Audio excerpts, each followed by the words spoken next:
습니다. 하나님 아버지, 오늘도 하나님 은혜 가운데 우리가 또다시 말씀 앞에 섰습니다.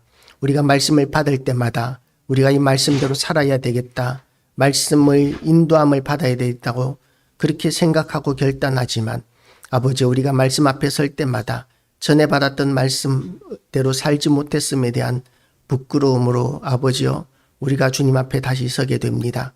하나님께서 우리를 불쌍히 여겨 주시옵시고 우리에게 성령과 권능을 더하여 주셔서 이 말씀을 받을 때 이 말씀이 얼마나 귀한 말씀인지 알게 하시고 인식하게 하시고, 그리고 또한 이 말씀을 날마다 묵상하며 말씀대로 살아갈 수 있는 그런 은혜를 우리에게 허락하여 주시옵소서.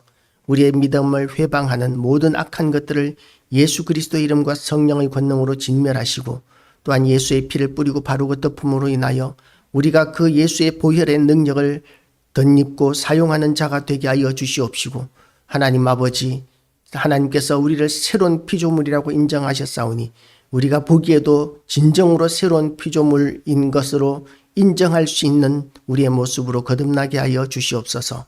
말씀을 전하는 무익한 종의 입술을 성령의 숯불로 태워 주시옵시고, 그리고 이 말씀이 그대로 세상 가운데서 나타나고 이루어지고 우리의 삶 가운데서 검증되어지는 은혜도 허락하여 주시기를 원합니다. 하나님 아버지, 말씀은 단지 이론이 아니라 우리의 삶의 실체이고 세상 모든 질서의 실체임을 우리가 우리 말씀을 통하여 날마다 우리의 삶을 통하여 우리가 확인하게 하여 주시고, 그래서 하나님과 동행하는 기쁨이 우리에게 가득하여서 우리가 또한 복음을 전하는 일에도 전하지 않으면 견딜 수 없는 그런 간절함과 열정으로 인하여 복음을 전하는 자가 되게 하여 주시옵소서. 감사드리오며 예수 그리스도 이름으로 기도드리옵나이다. 아멘. 할렐루야. 오늘도 하나님의 은혜가 우리 모두에게 가득하시기를 주님의 이름으로 축복합니다. 갈라디아서는 작은 로마서다라고 이렇게 이야기할 정도로 교리에 대한 이야기가 많이 있습니다. 갈라디아 지방은 이제 소아시아 지역의 한 부분이죠. 소아시아 지역이라고 하면 지금으로 치면 터키 지방인데, 이 갈라디아 지방이라고 하면 지금 우리나라로 치면 이제 경기도, 경상도, 전라도, 충청도 이렇게 이야기할 수 있는 지역입니다. 한 도시도 아니고 한 국가도 아니고 한 지역을 이야기하는데, 이 터키 지역의 한 지역, 한 부분이다, 한 도다, 이렇게 이야기할 수 있는 부분이죠. 그래서 그곳에 여러 교회들이 있었을 것입니다. 갈라디아 교회가 한 개만 있는 것이 아니라 갈라디아 지역에 여러 교회들이, 이제 성도들이 흩어지는 곳마다 그곳에서 예배를 드리고 그리고 교회가 되었던 것이죠. 초대교회는 그랬었습니다. 그러니까 건물이 먼저 세워지는 것이 아니라 예수 믿는 사람이 먼저 나타나고, 그리고 예수 믿는 사람들이 가정에서 먼저 예배를 드리면 그러면 그 가정을 교회로 그렇게 인정을 했던 것이죠. 그렇게 가정교회로 교회가 시작이 되었고, 우리나라도 마찬가지입니다. 우리나라도 이렇게 초대교회사를, 우리나라 초대교회사죠. 초대교회사를 보면 토마스 선교사가 이제 대동강변에서 이제 배가 모래톱에 걸리면서 그 배에 이제 조선 관군이 불을 지르고, 그러니까 사람들이, 그 배에 타고 있던 사람들이 이제 배에서 뛰어내려서 이렇게 강물가로 헤엄쳐 나오면 헤엄쳐 나오는 그 사람들을 목을 쳐서 그 자리에서 죽였는데, 그때 이제 죽임을 당하던 토마스 선교사가 자기의 목을 치는 병사에게 쪽 성경을 전해주면서 그 성경책을 이제 받은 그 사람에 의해서 이제 교회가 시작되었죠. 그렇게 교회가 시작되었는데, 그 집이 이제, 그 사람의 집이 처음에는 이제 담배를 말아 피우고 그리고 찢어가지고 벽에 도배를 하고, 그러면서 그 벽에 써붙여 있는 그 성경책을, 성경 구절들을 읽으면서 먼저 신앙을 가지게 되고, 그렇게 하면서 이제 우리나라는 선교사가 들어오기 전에 이미 교회가 먼저 세워졌던 그런 특이한 역사가 있는 선교사를 가지고 있는데요.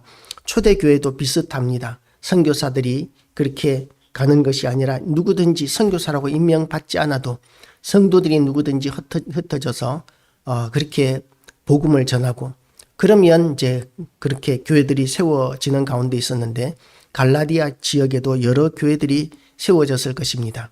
그런데 그 갈라디아 지역에 문제가 있었는데 그게 뭐냐면 이제 바울이 전한 복음 이외에 다른 복음들이 막 들어간다는 거예요. 지금 갈라디아 지역의 이 이야기를 보면 아마도 유대의 율법주의적인 이런 가르침들이 많이 들어온 것 같습니다. 그러니까 예수 믿어야 구원을 얻는 것도 맞지만 예수 믿는 것만으로는 부족하고 율법도 지켜야 한다라고 주장하는 유대의 교사들이 많이 들어온 것이죠. 그러니까 이 말을 듣고 사람들은 이제 유대인식 이런 할례도 받아야 하고 율법도 지켜야 하고 주일 성수도 해야 하고 안식일도 지켜야 하고 뭐 그런 이런 여러 가지 짐들을 지게 됩니다. 그건 무엇을 이야기하느냐 하면 바울이 가르친 복음을 왜곡시키는 의미가 되는 것이죠. 바울은 열심으로 예수 그리스도로 말미암아 받은 계시와 그리고 가말리엘 문화생으로 이렇게 최고의 교육을 받은 그 모든 지식을 다 연결을 해서 예수 그리스도로 연결해서 완전한 복음을 전하였는데, 그런데 바울이 전한 복음이 잘못된 것이다 라고 주장하는 교사들이 된 것이죠. 율법주의까지도 지켜야 한다고 주장하는 그런 교사들에 의해서 바울이 복음을 전하는 것은 불완전하다, 완전한 것은 복음도 받아들이고 그리고 율법도 지키는 그런 삶이 되어야 한다라고 이렇게 가르치는 교사들이 들어와서 많은 이런 성도들이 거기에 미혹되고 있었습니다. 그러니까 이제 기독교의 특징이 뭐냐면 기독교 이외의 종교는 그야말로 자력 종교라고 이야기할 수 있습니다. 불교도 이렇게 승부를 하기 위해서 얼마나 많은 고행을 해야 됩니까?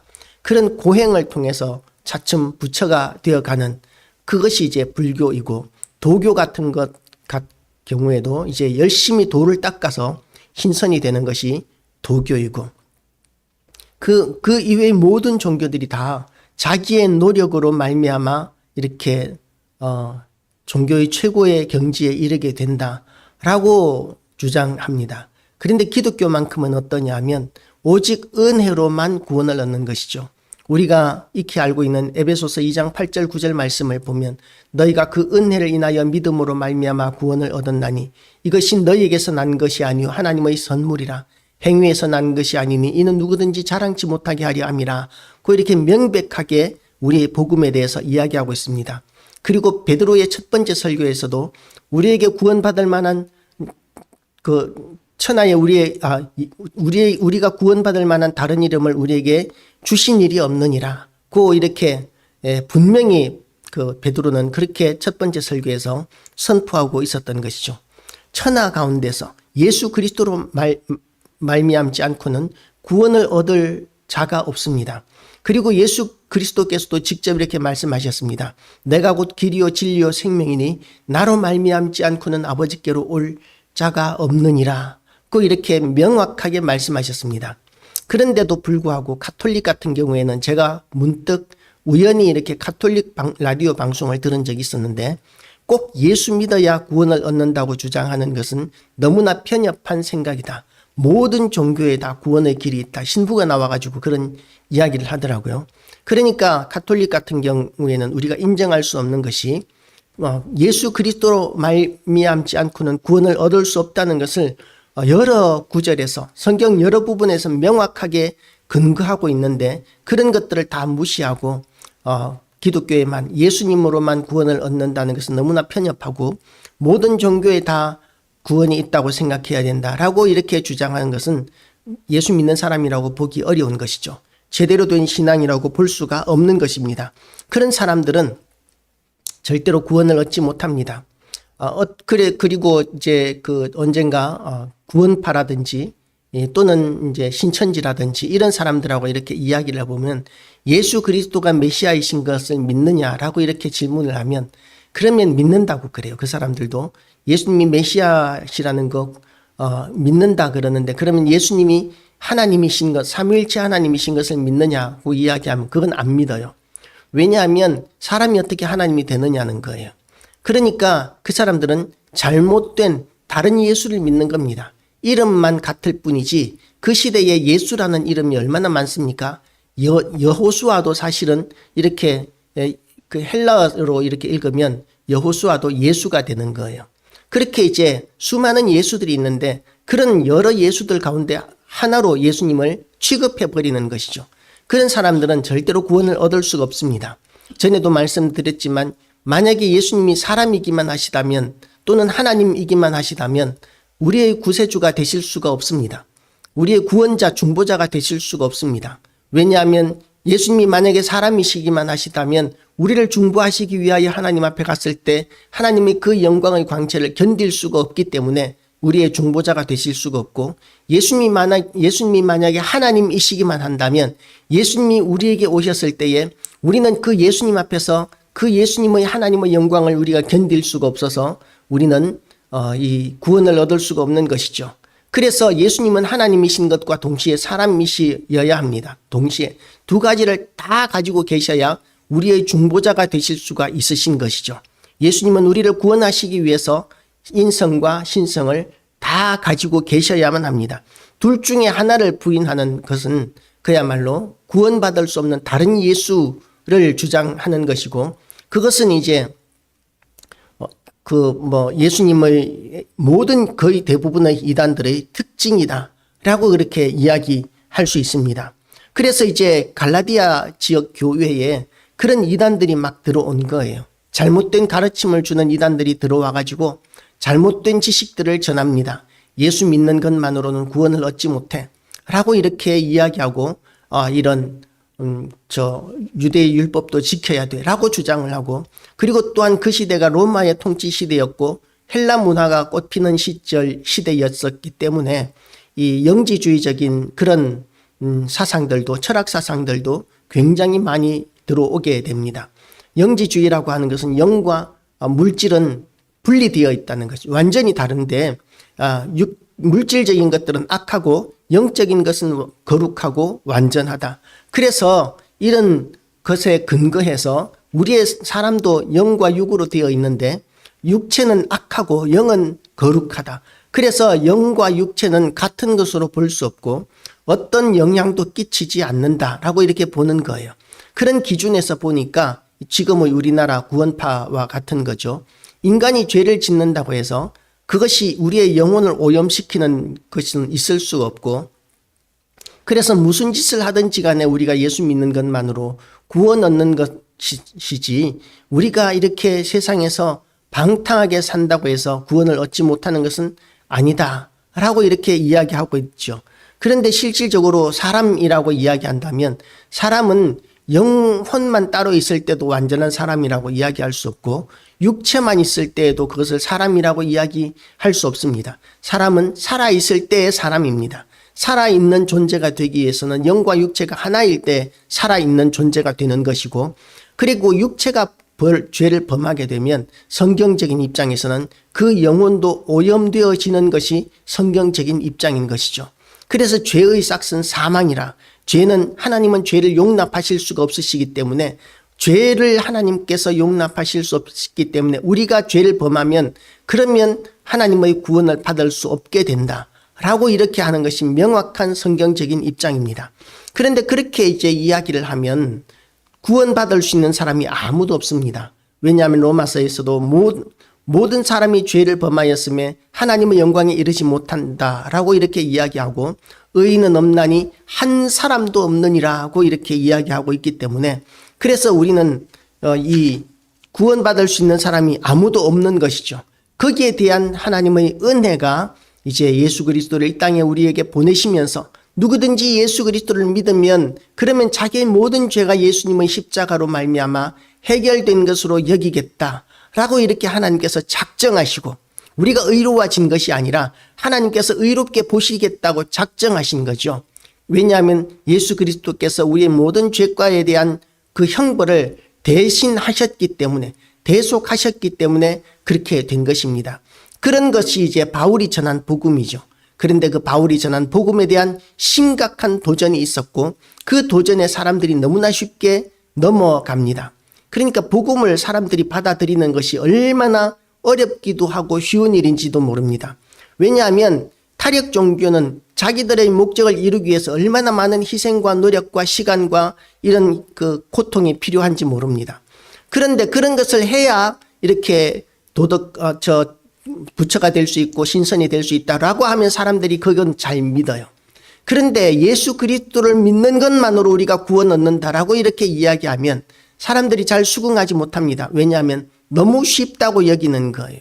너무 쉽다고 여기니까 그러니까 거기에 무슨 그런 구원이 있느냐고 무슨 가치 있는 것이 있을 수 있겠느냐고 라고 생각하는데 그런데 구원은 우리가 지불할 수 있는 그런 대가가 아닙니다. 우리는 전혀 그런 구원에 이를 수 있는 능력이 없습니다. 아무리 일평생 동안 아니 1000세대 동안 1000년을 우리가 노력한다 해도 10,000년을 우리가 노력한다 해도 우리가 구원을 얻을 수 있을 만큼 그런 완전한 거룩에 이를 수는 없습니다. 그렇기 때문에 우리는 절망적인 상황인 것이죠. 그래서 완전한 절망적인 상황인데 그런 절망적인 상황 가운데 하나님께서 우리를 두실 수가 없어서 예수 그리스도를 십자가에 못 박혀 죽게 하시고 그리고 그 피값으로 말미암아 누구든지 예수 믿으면 그러면 우리의 모든 죄가 해결된 것으로 인정하겠다고 하나님께서 작정하시지 않았다면 구원받을 수 있는 사람이 아무도 없습니다.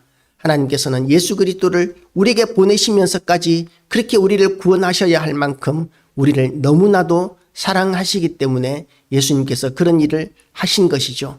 하나님께서 우리를 구원하시는 이유는 우리에게 어떤 대가를 원하시는 것도 아니고 우리가 어떤 공로를 세울 수 있기 때문도 아니고 우리를 지극히 사랑하시기 때문에 그런 쉬운 길을 열어놓으신 것입니다. 그런데 그런 쉬운 길을 열어놓으셨는데도 불구하고 그것을 믿지 않는 사람들은 하나님을 거짓말쟁이라고 인정하는 신성모독의 죄까지 저지르는 것이죠.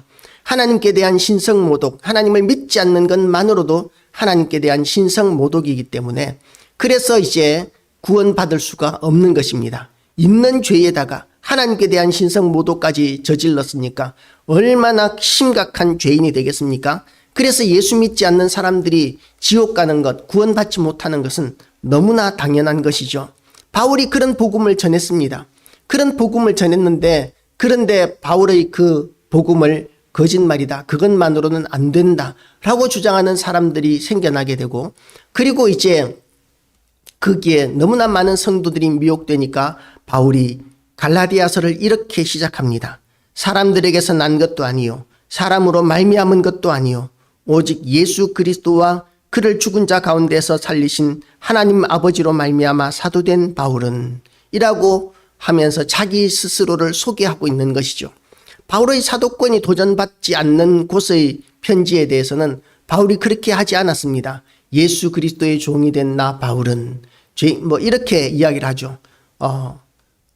가장 작은 자 이렇게 스스로 죄인이고 예수 그리스도의 종이고 낮은 자로고 이렇게 소개하면서 편지를 시작하는데 그런데 오늘 본문에서는 사람으로부터 난 것이 사람에게서 난 것도 아니고 사람으로 말미암은 것도 아니요 오직 예수 그리스도와 그를 죽은 자 가운데서 살리신 하나님 아버지로 말미암아 사도된 바울이라고 자기를 소개하고 있는 것이죠.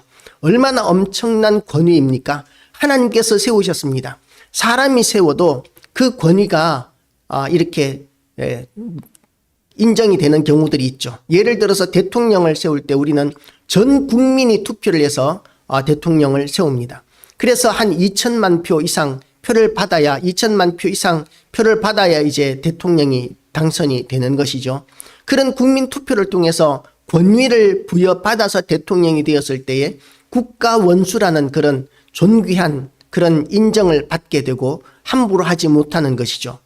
삼권 분립의 한 축을 담당하는 그런 대단한 권세를 가지게 되는 것이 국민 투표에서 나오고 그리고 이제 대법원장이라든지 또는 헌재 재판장이라든지 지금은 대통령의 그런 심판하는 그런 그 재판관들조차도 대통령이 임명을 하는데 그런데 대통령이 임명을 받아야 그 사람들이 실질적인 그런 직위를 가지게 되는 이유가 뭐냐 하면 대통령의 권위에서 그 사람들의 권위가 위임이 되는 것이기 때문에 그렇습니다. 그게 헌법적인 정신이죠. 그게 세상의 질서인데 그런데 그런 사람으로 말미암아 세워진 사람 그리고 사람으로부터 임명을 받은 사람의 권위도 지금 얼마나 대단한지를 우리는 지금 뉴스를 보면은 알 수가 있습니다. 그런데 바울은 누구로부터 세움을 받았느냐 하면 예수 그리스도와 하나님 아버지로 말미암아 사도되었다는 사실을 이야기하고 있는 것이죠. 사람으로 말미암은 것이 아니라 하나님으로부터 세움을 받았으니까 얼마나 대단한 권위와 영광이 있는 직위입니까?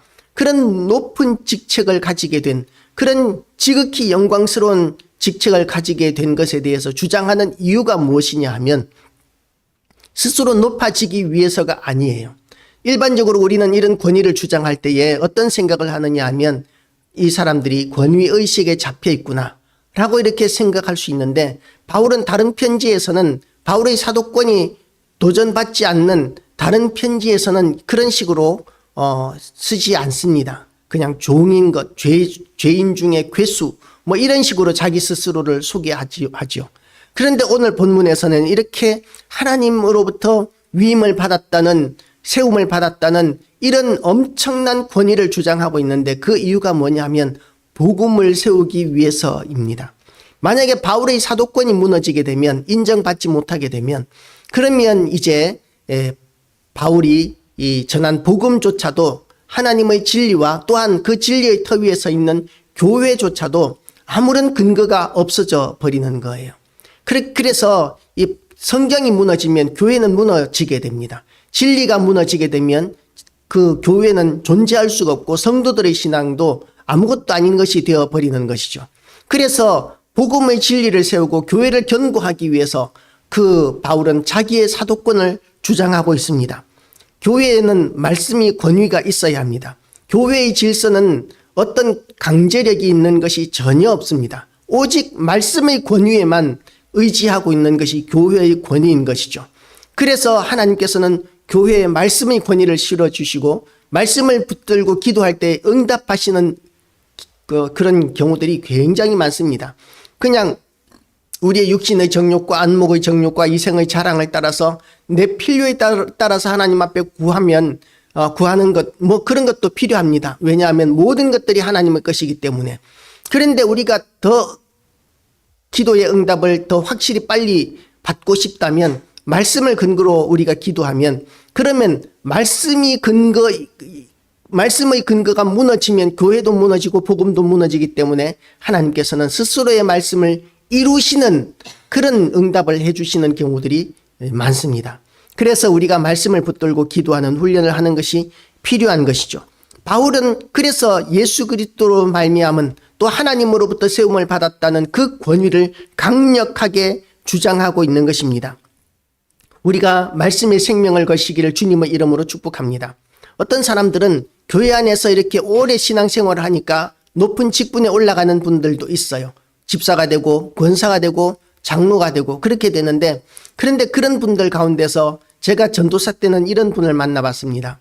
전도사 때 이제 장로님 다음 주에 대표기도 좀 해주시기 바랍니다. 일주일 전에 이야기를 했더니 막 성질 내고 화를 내요. 한 달 전에는 이야기를 해줘야지 대표기도를 하지.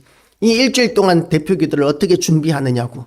그러면서 막 성질을 내고 화를 내는 그런 경우도 경험한 적이 있습니다. 말씀이 준비되어 있지 않으니까 기도도 제대로 못하는 거죠. 말씀을 근거로 기도하면 되는데, 그런데 말씀을 근거로 하지 않으니까 이렇게 기도도 제대로 못합니다. 그리고 또한 이 직분은 높아지는데 성경을 일독이라도 해본 사람은 많지 않은 것 같아요.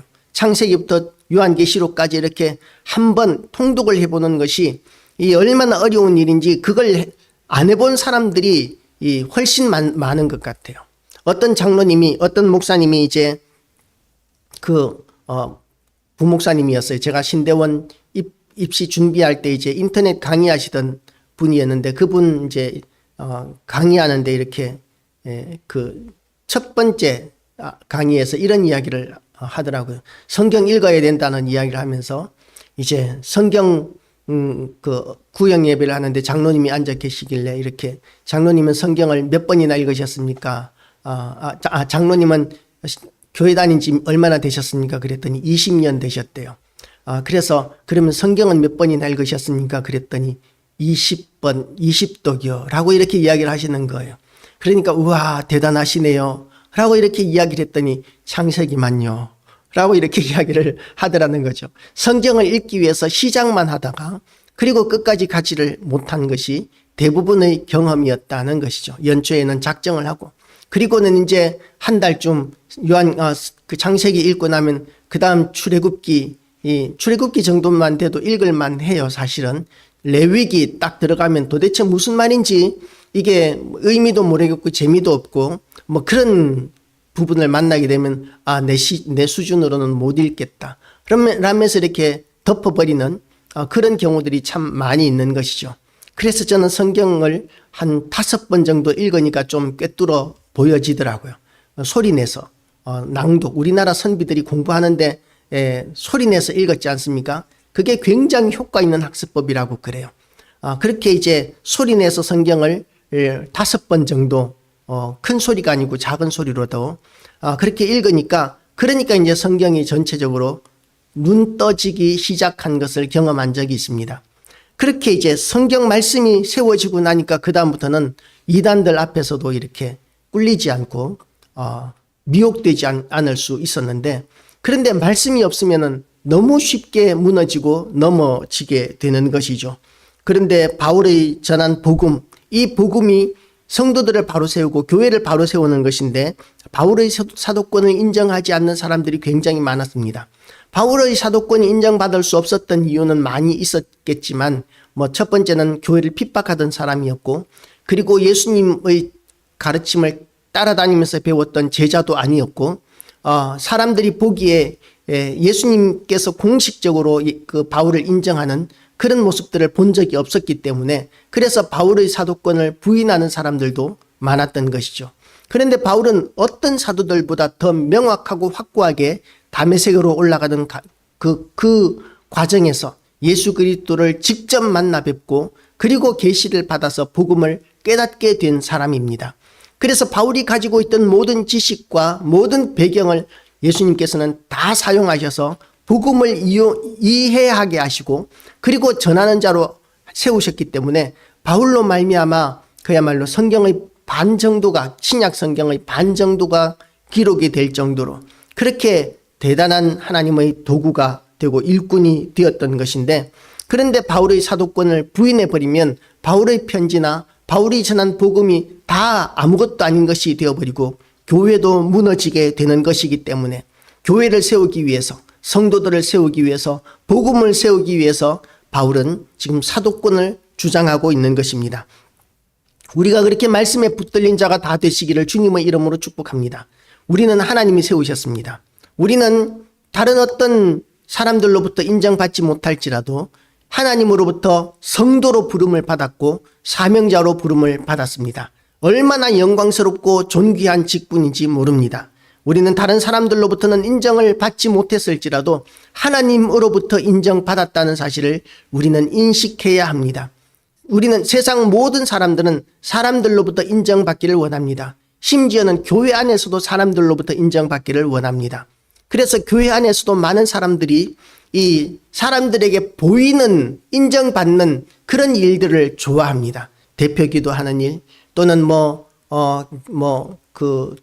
가르치는 일, 주도하는 일, 앞장서서 이렇게 회장이 된다거나 장로가 된다거나 권사가 된다거나 이런 높은 직분을 차지하는 일, 이런 일들을 다들 좋아하고 사람들이 없을 때에 이렇게 조용히 청소하는 일이라든지 사람들의 무대 뒤에서 주방 일을 돌보는 일이라든지 이런 일들은 천한 일로 여기고 가볍게 여기고 잘 하지 않으려는 그런 사람들이 많은 것이죠.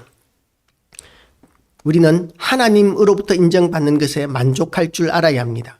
왜냐하면 그것이 영원한 것이고 진정으로 가치 있는 것이고 영광스러운 일이기 때문에 그렇습니다. 바울은 이런 자기를 대적하는 자기를 인정하지 않는 그런 교회와 성도들에게 이렇게 인사합니다. 우리 하나님 아버지와 주 예수 그리스도로부터 은혜와 평강이 있기를 원하노라. 은혜와 평강을 어떤 사람들에게 우리는 빌고 있습니까? 은혜와 평강을 우리는 가까운 사람, 사랑하는 사람, 나에게 잘해주는 사람, 나를 인정해주는 사람에게 은혜와 평강을 빌고 싶지 않습니까? 그리고 나를 대적하고 나를 불신하고 무시하고 멸시하는 사람들에게 대해서는 하나님 저 사람들 그냥 놔두시면 안 됩니다. 하나님 저 사람들 징벌하시고 진노하셔서 제가 하나님의 사람이라는 것을 하나님께서 입증해 주시옵소서. 하나님의 영광을 위해서, 교회를 위해서 저 사람들 하나님께서 진멸하여 주시옵소서. 뭐 이런 식으로 기도하지 않습니까? 저만 그런가요? 그렇게 기도할 때가 있습니다. 그런데 바울은 자기를 그렇게 멸시하고 받아들이지 않고 바울의 모든 수고를 헛수고로 만들어버리는 이런 피곤하기 짝이 없는 교회들에게 은혜와 평강이 있기를 원하노라. 고 이렇게 간구하고 있는 것이죠. 그것은 예수 그리스도의 마음을 품은 자만이 할 수 있는 고백입니다. 예수 그리스도의 마음, 예수 그리스도의 성품이 우리의 성품이 다 되시기를 축복합니다. 말씀을 우리가 받아야 하고 깨달아야 하고 그리고 말씀으로 새로워져야 되는데, 그런데 그 말씀으로 말미암아 완성되어진 그런 모습은 누구의 모습이냐면 예수 그리스도를 닮은 모습이 되는 것이죠. 그래서 스데반 집사도 자기를 향해서 돌을 던지는 자들을 향해서 주여 저들이 하는 일을 저들이 알지 못합니다. 그러면서 저들을 용서해 주시기를 하나님 앞에 기도하면서 돌맞아 죽어갔던 것이죠. 그것은 진정으로 예수 그리스도로 말미암아 변화된 예수 닮은 사람이 아니라면 절대로 있을 수 없는 그런 축복이고 인사말이고 그런 마음이 되는 것이죠. 예수 그리스도에 대한 복음의 이야기를 계속 이어나갑니다. 그리스도께서 하나님 곧 우리 아버지의 뜻을 따라 이 악한 세대에서 우리를 건지시려고 우리 죄를 대속하기 위하여 자기 몸을 주셨으니 영광이 그에게 세세토록 있을지어다. 아멘. 예수 그리스도께서 하신 그 일들을 우리는 끊임없이 기억해야 합니다.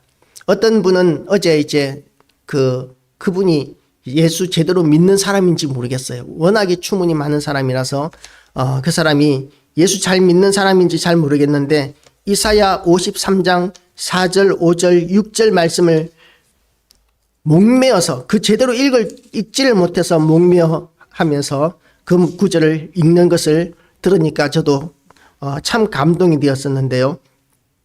예수 그리스도에 대해서 이렇게 이야기하고 있습니다. 53장 4절 5절 제가 읽어보겠습니다. 그는 실로 우리의 질고를 지고 우리의 슬픔을 당하였거늘 우리는 생각하기를 그는 징벌을 받아 하나님께 맞으며 고난을 당한다 하였노라.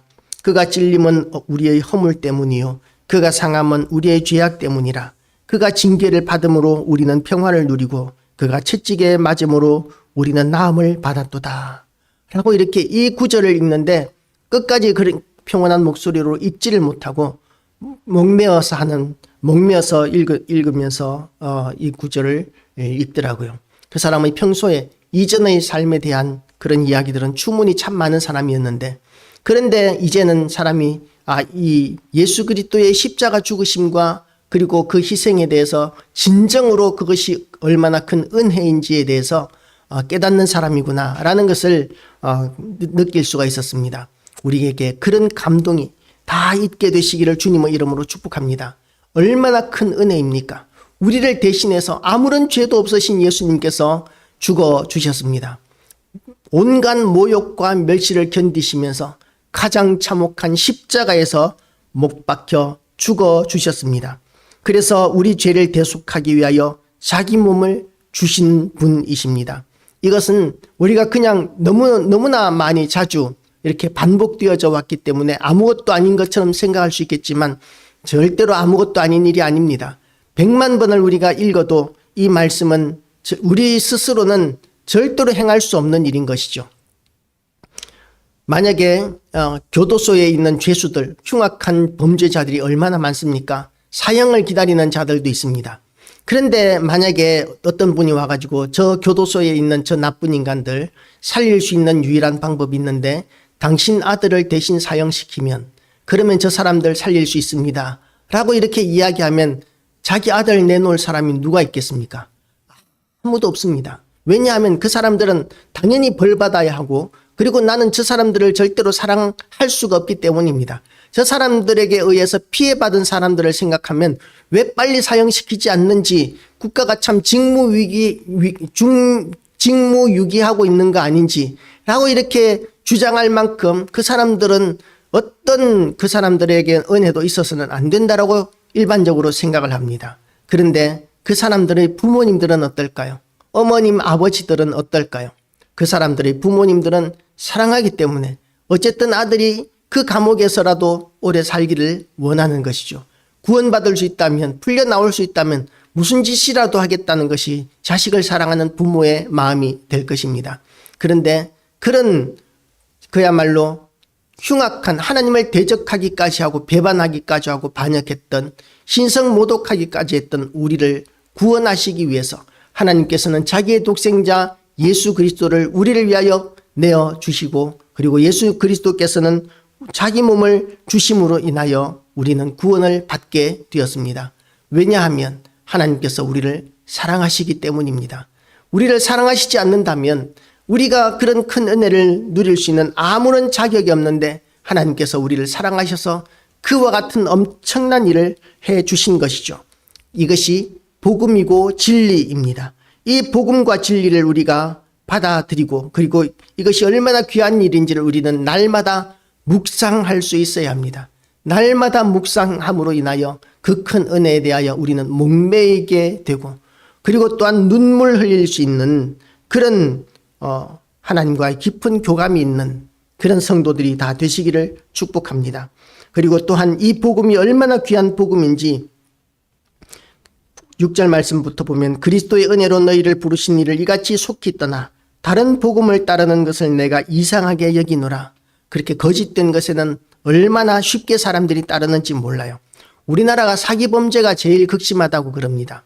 왜냐하면 우리나라 사람들이 다른 나라 사람들보다 잘 믿는데요. 다른 사람의 말에 이렇게 너무 쉽게 잘 믿기 때문에, 그래서 사기 범죄에 쉽게 넘어가고, 그렇게 쉽게 사기에 잘 넘어가기 때문에 사기 범죄가 많다는 이야기를 들은 적이 있습니다.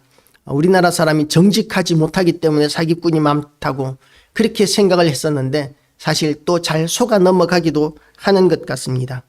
그리고 이제 이 복음에 대해서 이렇게 이야기합니다. 다른 복음은 없나니 다만 어떤 사람들이 너희를 교란하여 그리스도의 복음을 변하게 하려 함이라.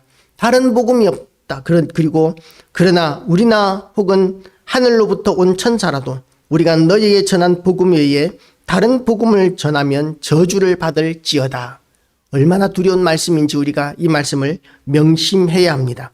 얼마나 이 복음이 하나님의 큰 대가와 희생으로 말미암아 우리에게 주어진 것인데, 그걸 무시하고 왜곡하고 오염시키고 이러면서 우리가 구원을 받지 못하게 만드는 모든 행위들은 저주의 대상이다라고 봐야 합니다. 그래서 신천지 전도자들은 저주의 대상입니다. 신천지 교회는 저주의 대상이고, 모든 이단 교회들은 예수 그리스도로부터 우리를 떠나게 만드는 모든 이단들은 다 저주의 대상입니다. 심각한 형벌이 기다리고 있을 것입니다. 왜냐하면 하나님께서 그렇게 예수 그리스도로 말미암아 구원하신 수많은 너무나 사랑하는 영혼들을 그들이 실족시키는 일에 힘을 쓰고 있기 때문에 그렇습니다. 그리고 하나님이 가장 기뻐하시는 일이 뭐냐면, 구원받은 사람들이 그 하나님의 은혜를 또 다른 사람들에게 또다시 전하고, 또 다른 사람들이 구원을 받게 되는 그런 일들을 하나님께서는 가장 기뻐하시는 것이죠. 그 일을 충성하고 헌신하는 자들에게 하나님께서 또한 상을 주시고, 또한 축복하시고, 은혜도 주시고 형통하게 하시는 이런 일들을 우리는 많이 경험하게 됩니다. 우리가 전에 말하였거니와 내가 지금 다시 말하노니, 만일 누구든지 너희가 받은 것 외에 다른 복음을 전하면 저주를 받을지어다. 반복적으로 이야기하는 것은 굉장히 중요하다는 것을 의미합니다. 성경적인 입장에서는. 이제 내가 사람들에게 좋게 하랴, 하나님께 좋게 하랴, 사람들에게 기쁨을 구하랴. 내가 지금까지 사람들의 기쁨을 구하였다면 그리스도의 종이 아니니라. 우리가 세상에서 아직까지도 사람들을 기쁘게 하고, 사람들로부터 기쁨을 구하고, 그리고 사람들의 인정을 구하는 이런 수준에서 벗어나지 못했다면, 그러면 어떻게 되느냐 하면, 자기의 조금 자랑하고 내세울 것이 있으면 자랑하기 바쁩니다. 사람들의 칭찬을 받을 수 있는 일이라면, 인정을 받을 수 있는 일이라면 열심히 드러내고 과시를 합니다. 그래서 그런 이야기들 하죠. 할아버지들이 손주 자랑할 때는 돈 내놓고 자랑하라고. 자기는 너무 예뻐서 우리 손주 얼마나 예쁘고 똑똑한지 알아?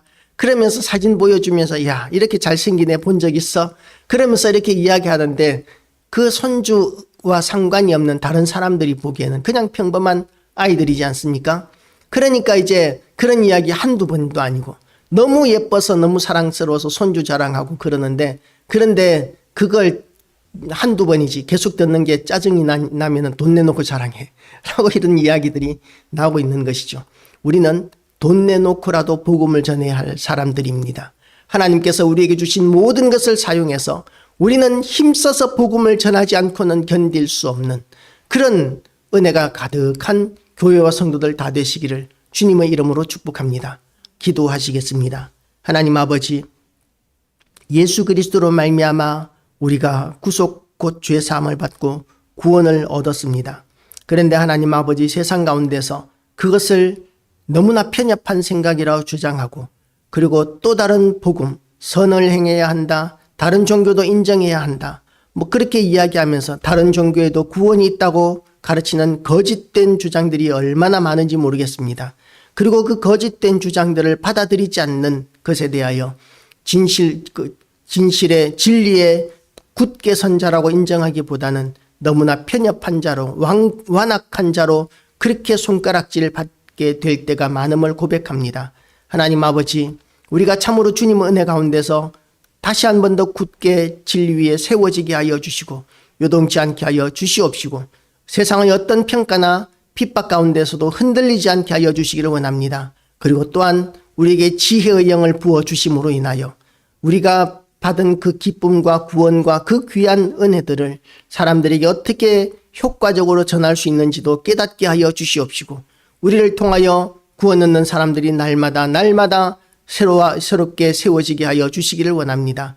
오늘도 하나님의 뜻이 하늘에서 이룬 것처럼 땅에서 이루어지기를 간절히 원하오니 하나님 아버지의 뜻이 이루어지기를